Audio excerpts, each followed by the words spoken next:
અંકલેશ્વર ઔદ્યોગિક વસાહતમાં આવેલ detox India કંપનીમાં બ્લાસ્ટ થતાં 4 કામદારોના મોત નીપજ્યા હતા. વેલ્ડિંગની કામગીરી દરમિયાન પ્રચંડ ધડાકા સાથે બ્લાસ્ટ થયો હતો, જેના કારણે આ દુર્ઘટના સર્જાઈ હતી. ત્યારે આજરોજ ભરૂચના સાંસદ મનસુખભાઈ વસાવા કંપનીની મુલાકાતે પહોંચ્યા હતા. તેમની સાથે ભરૂચના ધારાસભ્ય રમેશ મિસ્ત્રી, અંકલેશ્વરના ધારાસભ્ય ઈશ્વરસિંહ પટેલ સહિતના આગેવાનોની પણ જોડાયા હતા. કંપનીમાં બનેલી બ્લાસ્ટની ઘટના અંગે તેઓએ કંપનીના સત્તાધીશો પાસે માહિતી મેળવી હતી અને ભવિષ્યમાં આવી ઘટના ન બને તેની તકેદારી રાખવા મનસુખ વસાવા દ્વારા કંપનીના સત્તાધીશોને સૂચના આપવામાં આવી છે. સાથે જ મૃતકના પરિવારજનોને બનતી તમામ સહાયની ખાતરી આપવામાં આવી છે. આ સાથે જ ભાજપના આગેવાનોએ દ્વારા મૃતકના નિવાસસ્થાને તેઓના પરિવારજનોની મુલાકાત કરવામાં આવી હતી અને તેઓએ સાંત્વના પાઠવી હતી. અને ઉલ્લેખનીય છે કે દુર્ઘટનાના દિવસે ડેડિયાપાડાના આમ આદમી પાર્ટીના ધારાસભ્ય ચેતર વસાવાએ વળતર મામલે લાંબી લડત ચલાવી હતી. ત્યારબાદ આજે મનસુખ વસાવા કંપનીની મુલાકાતે પહોંચ્યા હતા. મનસુખ વસાવાએ ચેતર વસાવાનું નામ લીધા વગર આડકતરી રીતે આક્ષેપ કર્યા હતા કે કેટલાક લોકો આવી ઘટનાને પણ રાજકીય રંગ આપવાના પ્રયાસ કરે છે, તે ખોટું છે. ભરૂચ જિલ્લામાં ખૂબ મોટા ઉદ્યોગો આવ્યા છે.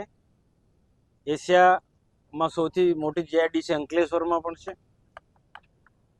આ ડેટોક્સ કંપનીમાં જે થોડા દિવસ પહેલા જે ઘટના ઘટી, જે બ્લાસ્ટ થયો, એમાં 4 લોકોના જે મૃત્યુ થયા છે, એના માટે અમે પણ ખૂબ જ દુઃખની લાગણી અનુભવી છે. અમારે પણ ઈચ્છા છે કે તાત્કાલિક પહોંચવું, પણ દિલ્હીમાં અમારો કાર્યક્રમ હતો, અમારા ધારાસભ્યશ્રીઓ પણ બધા ત્યાં હતા.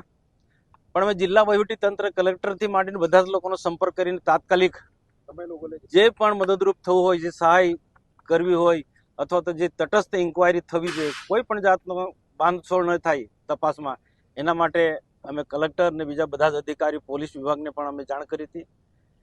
દુઃખની ખૂબ જ લાગણી અમને પણ છે. એક પરિવાર, જે 4 પરિવાર છે, એમના પર જે દુઃખ આવી પડ્યું છે એ ખરેખર અસહનીય છે. છતાં પણ સરકાર અને અમે જે લોકો આ વિસ્તારના આગેવાનો, ધારાસભ્યશ્રીઓ, બીજા ચૂંટાયેલા પ્રતિનિધિ, આ વિસ્તારના આગેવાનો સતત આ બધા જ જે ભોગ બનેલા પરિવારના સંપર્કમાં છે. સરકારે સ્પષ્ટ કહી દીધું છે, અને કોઈ પણ કંપની હોય તો આવા ભોગ બનનારા લોકોને એનું યોગ્ય વળતર મળવું જોઈએ. આના 4 પરિવારને 30-30 લાખ રૂપિયાની કંપનીએ જાહેરાત કરી છે, અને બાકીની જે વીમા કે અન્ય રીતના પણ જે સહાય થશે આવનારા દિવસોમાં, 4 પરિવારને વર્તમાનની અંદર બધી જ રીતના કંપની અને સરકારી તંત્ર એના પડખે છે. ભરૂચ જિલ્લામાં આવી કોઈ પણ ઘટના ઘટે એ અમને બધાને દુઃખ થાય છે, પરંતુ એના માટે પણ આવી ઘટના ભવિષ્ય ન ઘટે એના માટે રાજ્ય સરકારને, ભારત સરકારનું પણ આનું ધ્યાન દોર્યું છે. કે ખૂબ મોટા ઇન્ડસ્ટ્રીઝ હોવાના કારણે આવી ઘટના અવારનવાર ઘટતી હોય છે. પાનોલીમાં પણ ગઈકાલે એક કંપનીમાં ગેસ ગળતરને લઈને એક ડેડિયાપાડાનો યુવાન એમાં મરી ગયો છે. જ્યારે આવી ઘટના ઘટતી હોય તો સ્વાભાવિક છે કે ભવિષ્યમાં આવી કોઈ પણ પ્રકારની ઘટના ન ઘટે એના માટે જે આની સાથે જોડાયેલા જીપીસીપીના જે પણ કોઈક અધિકારી હોય કે અથવા પોલીસ તંત્ર હોય, એમાં કોઈ પણ પ્રકારનું બાંધછોડ ન કરે, જે તટસ્થ તપાસ કરી અને સત્યતા બહાર લાવે અને આવી ભવિષ્યમાં ફરી ઘટના ન ઘટે એના માટે અમે એને સાવધાન કરીએ છીએ. અને કેટલાક લોકો અહીંયા રાજકીય મુદ્દો બનાવવાના પ્રયાસ કરે છે, તો મહેરબાની કરીને આવી ઘટના ઘટતી હોય છે એમાં રાજકીય મુદ્દો કોઈ ના બનાવે. આ એક માનવતા સાથે જોડાયેલો મુદ્દો છે. આમાં મદદરૂપ થવાનું હોય અને ભવિષ્યમાં આવી ઘટના ન ઘટે એના માટે જે યોગ્ય સૂચનો હોય તે ત્યાં જવાબદાર લોકોનું ધ્યાન દોરવું જોઈએ. આ ઇન્ડસ્ટ્રીઝ આ વિસ્તારની અંદર ચાલવી એ પણ તેટલું જરૂરી છે. હજારો લોકોને રોજગારી મળી રહી છે, છતાં પણ કોઈ પણ ઇન્ડસ્ટ્રી તરફથી ક્યાંક ને ક્યાંક બેદરકારી રહેતી હોય તો એ બેદરકારી દૂર કરવાની વહીવટીતંત્રની જવાબદારી છે, સરકારની અમારી જવાબદારી છે. અને અમે બિલકુલ વિશ્વાસ સાથે કહીએ છીએ કે આવું કોઈ પણ પ્રકારની ક્ષતિ હશે કે કોઈ નાની મોટી બેદરકારી દાખવનારા ઇન્ડસ્ટ્રીની સામે કે કોઈ પણ એકમની સામે આવનારા દિવસોમાં તટસ્થ તપાસ થશે ને એની સામે કાયદેસરની કાર્યવાહી થશે. અંકલેશ્વર જીઆઈડીસીમાં ડેટોક્સ કંપનીમાં થોડા દિવસ પહેલા જે અકસ્માત થયો છે, જેના કારણે 4 લોકોના મૃત્યુ થયા છે.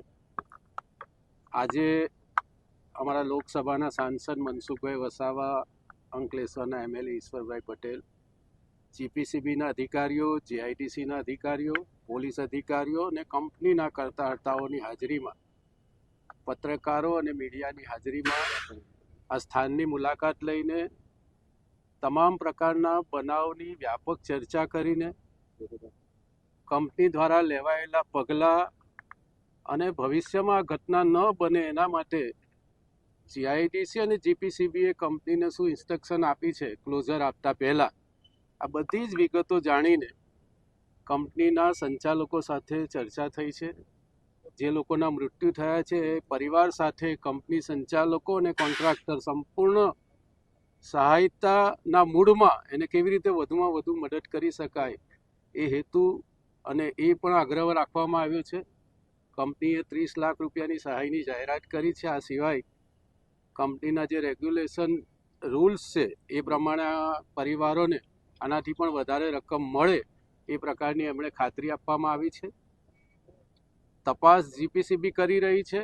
આગળની જે ડિટેલ છે એ જીપીસીબીના અધિકારીઓ પાસેથી જાણીશું અને ભવિષ્યમાં આ પ્રકારની ઘટના ન બને એ માટે કંપનીના અત્યારે જે હાજર છે એમની સાથે પણ અપેક્ષા રાખવામાં આવી છે. જે મૂળ માલિક છે કંપનીના, એમની સાથે પણ આ પ્રકારે અમારા સંસદ સભ્યના નેતૃત્વમાં આ અપેક્ષા રાખીશું કે ભવિષ્યમાં ઉદ્યોગ પણ ચાલે, લોકોને રોજગારી પણ મળે અને આવી કોઈ કમનસીબ ઘટના ન બને એના માટે કંપનીએ જે પ્રિકોશન લેવાના હોય એ પ્રિકોશન લઈને આ વિસ્તારમાં પોતાનું કામકાજ શરૂ કરી શકે એ દિશામાં જે આખી ઇન્વેસ્ટિગેશન છે એ પૂરું થાય અને પરિવારોને સંપૂર્ણ મદદ મળી જાય એટલા માટે આજે અહીંયા ઉપસ્થિત રહીને અમે બધા લોકોએ તપાસ કરી છે.